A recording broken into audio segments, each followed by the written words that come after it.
Venha orar. John Piper diz assim: se você não orar, você não viverá.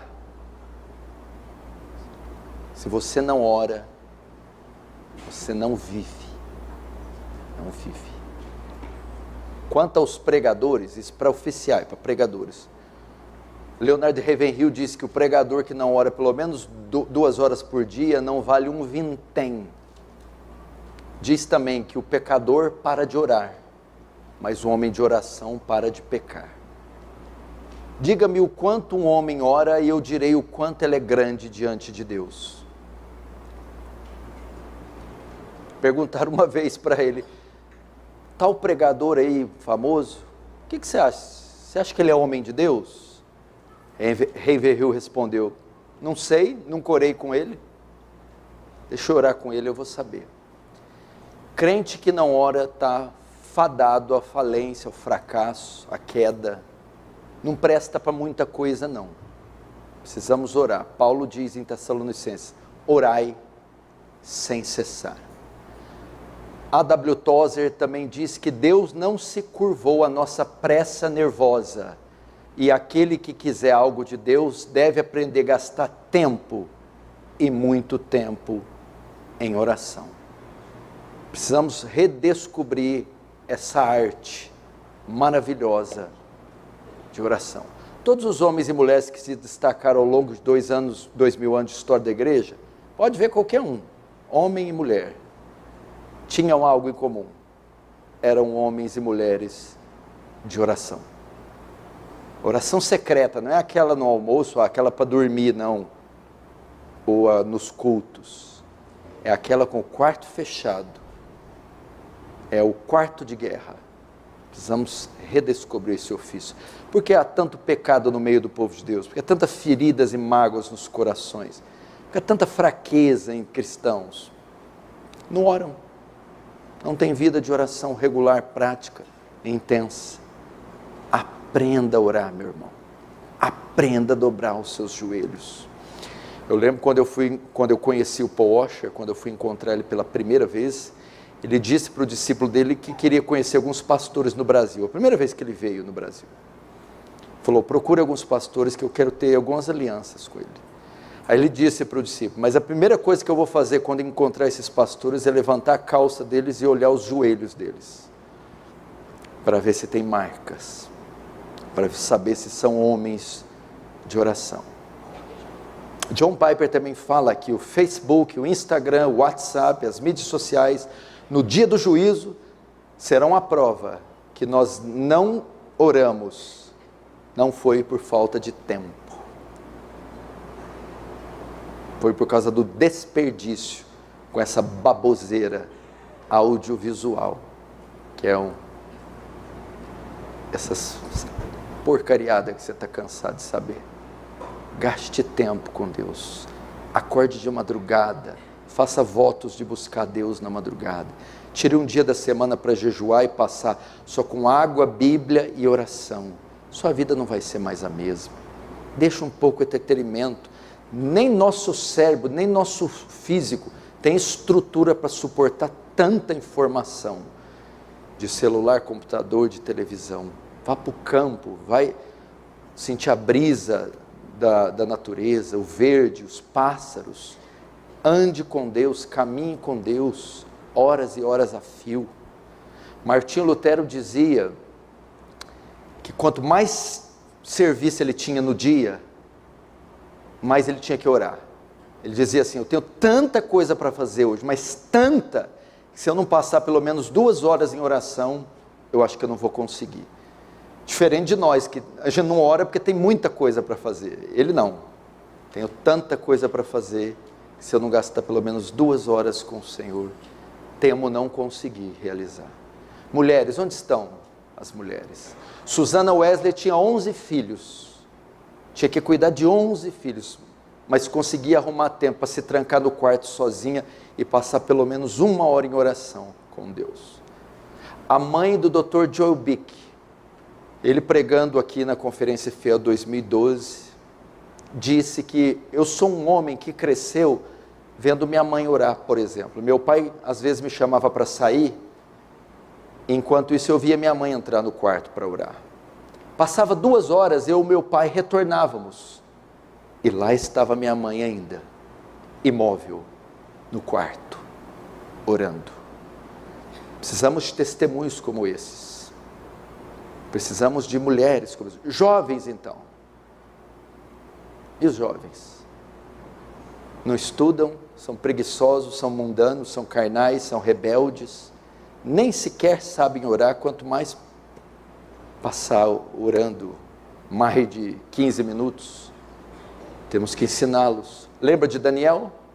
Orava 3 vezes ao dia, de manhã, à tarde e à noite. 3 vezes ao dia se colocava de joelhos diante de Jerusalém para orar. Se nós ouvirmos o testemunho dos jovens, David Brainerd, ele fez um diário onde ele registrava o seu momento devocional. Geralmente em diário a gente mostra o que fez no dia, onde visitou, o que fez, o que viajou. David Brainerd registrava no seu diário o seu momento devocional, o tempo que ele passava com Deus em oração. Ele descrevia o que ele sentia. Geralmente ele orava 2 horas pela manhã e mais 2 horas à noite ou à tarde antes de dormir. Um missionário franzino que foi pregar para os índios silvícolas nos Estados Unidos da América, morreu com 29 anos, tuberculoso, vomitando pedaços dos rins. Perguntaram para Jonathan Edwards. Jonathan Edwards é o que pregou um sermão, Pecadores nas mãos de um Deus irado, o maior sermão, mais conhecido e poderoso depois dos apóstolos. Pregou esse sermão há 300 anos e ninguém esquece desse sermão. O sermão foi tão poderoso que as pessoas se agarravam nas colunas da igreja onde ele pregou, pensando que o juízo final tinha chegado. Perguntaram para esse homem, Jonathan Edwards, qual a sua maior experiência com Deus? Ele respondeu, orar ao lado de David Brainerd, desse jovem franzino, orar com ele. Precisamos aprender sobre isso, gastar tempo. George Whitefield, D.L. Moody, todos os homens, John Wesley. Eu visitei a casa de John Wesley, lá na Inglaterra. Lá está ainda a cama dele, a biblioteca dele, e dentro do quarto dele tinha uma outra salinha anexo, pequenininha, com uma Bíblia enorme aberta e um genuflexório, é aquele lugar de ajoelhar que é comum na igreja católica. Enquanto eu entrei lá, fiquei perplexo. A guia que estava nos guiando, me viu entrando e apontou para mim e disse, daí, dessa salinha aí, saía todo o sustento do metodismo. John Wesley é o pai do metodismo. E ela dizia, dessa sala aí que sai todo o sustento do metodismo. Ou seja, ele passava horas aí, orando e lendo a Bíblia de joelhos. Lia a Bíblia de joelhos, John Wesley. George Miller, um dos maiores missionários que a terra conheceu, ele falou que intercedeu pela conversão de alguns amigos dele 50 anos. 50 anos que eu estou orando para a conversão de algumas pessoas. E creio ver muitas delas no céu. William Booth, do Exército da Salvação, também da Inglaterra, um homem conhecido porque ele criou o Exército da Salvação.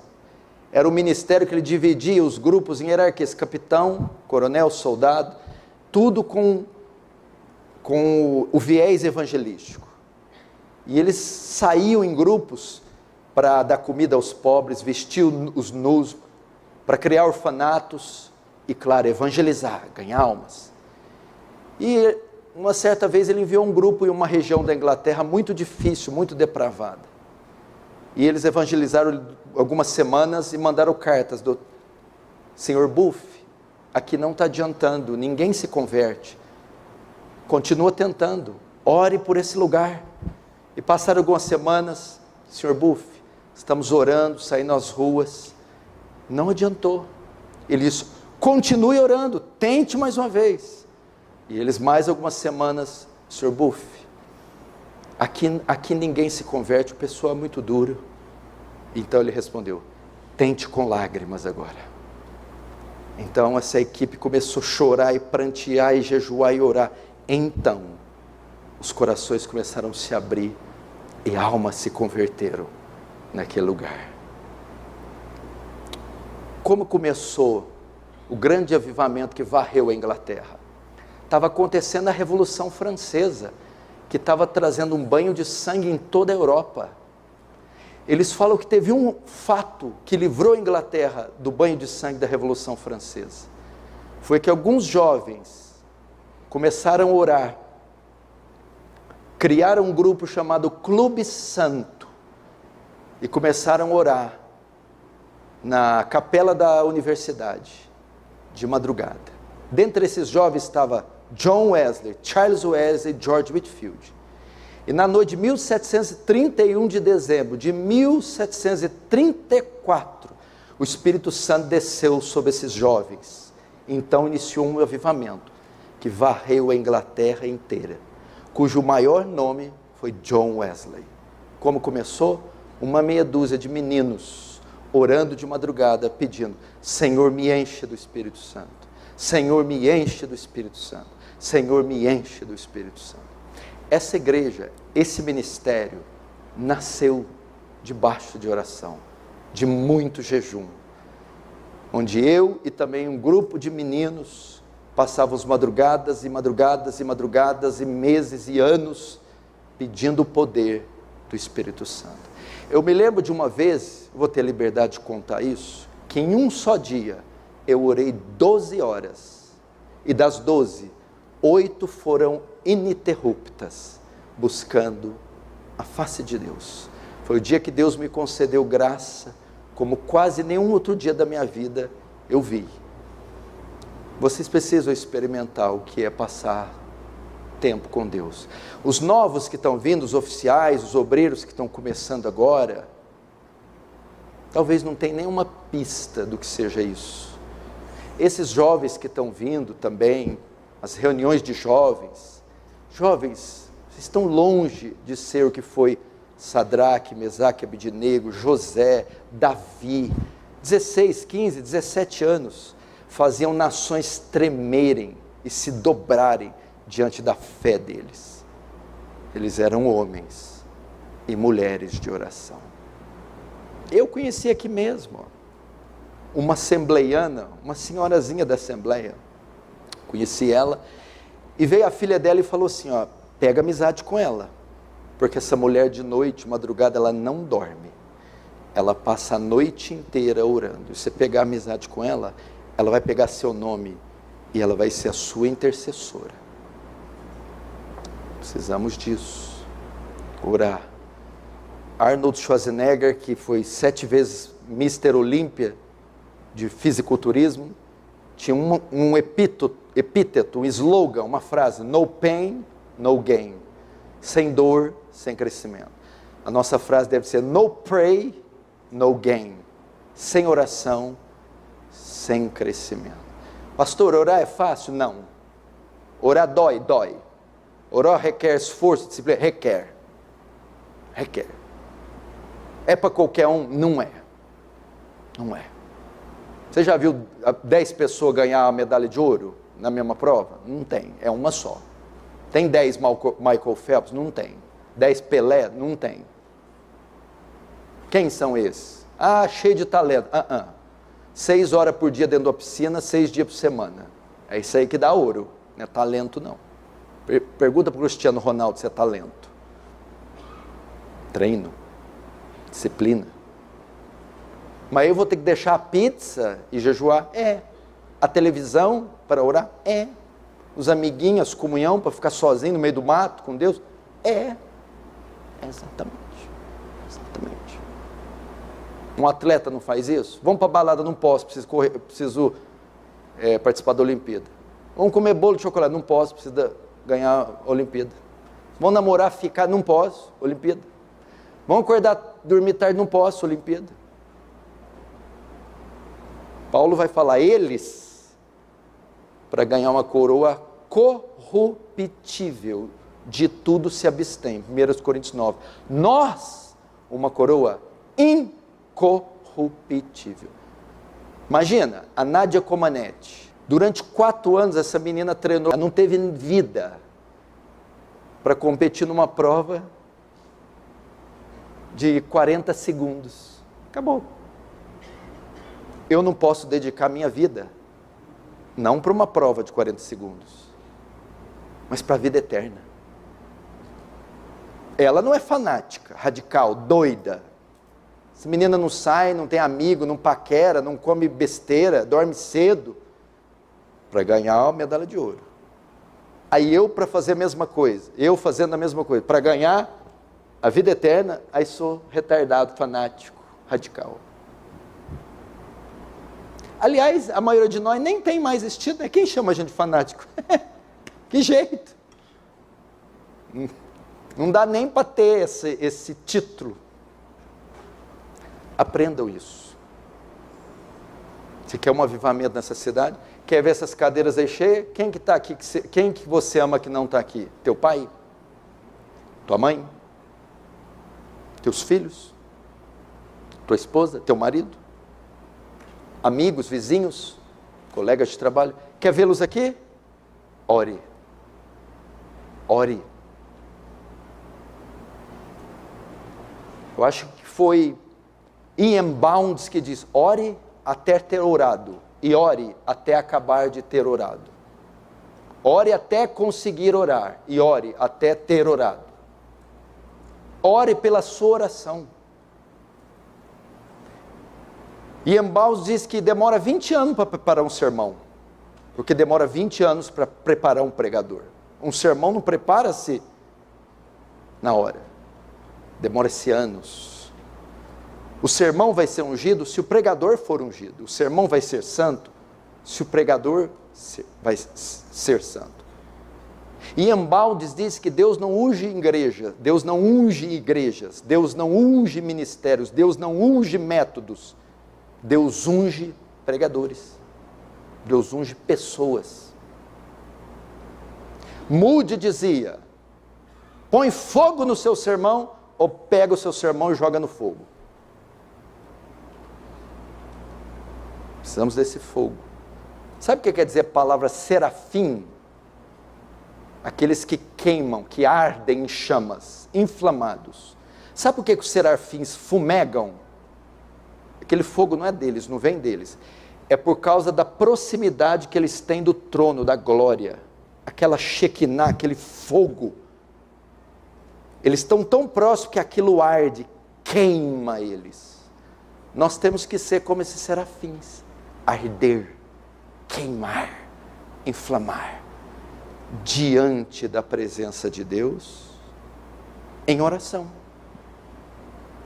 David Wilkerson, talvez esse é o maior pentecostal que a terra já viu. Ele tem o meu respeito. É o escritor da Cruz e o Punhal. Aquele que foi evangelizar as gangues violentas de Nova York na década de 60, 70. Ele escreveu um best-seller, Cruz do Punhal, e fundou uma das igrejas mais belas do mundo, a Times Square Church. Sabe como começou o ministério desse homem? Todo dia que ele chegava, ele gastava 2 horas na frente da televisão. E Deus começou a incomodar ele. Então ele falou assim, eu vou anunciar essa televisão no jornal, e se eu conseguir vender isso agora, eu vou me dedicar as 2 horas que eu gastava com a televisão em oração. Depois de fazer o anúncio, minutos depois alguém toca, ele fecha, vende a televisão e passa todos os dias à noite, no lugar de gastar 2 horas com a TV, passar 2 horas com Deus. Então surge esse ministério, Deus, o World Challenge, o Teen Challenge, e vai ser esse ministro formidável. Pra você ter uma ideia, ele fundou um ministério de recuperação de drogados que o presidente da época, Ronald Reagan, ele elogiou e disse que é um dos métodos mais eficazes de recuperar drogados, era o Teen Challenge de David Wilkerson, um homem que ousou vender a televisão e orar 2 horas antes de dormir. Experimentou? Experimentou o sabor disso? Ser visitado por Deus? A igreja fica aberta todo dia, de segunda a sexta, das 6 às 9. Fica aqui aberto. Com um oficial intercalando de semana em semana. Para quê?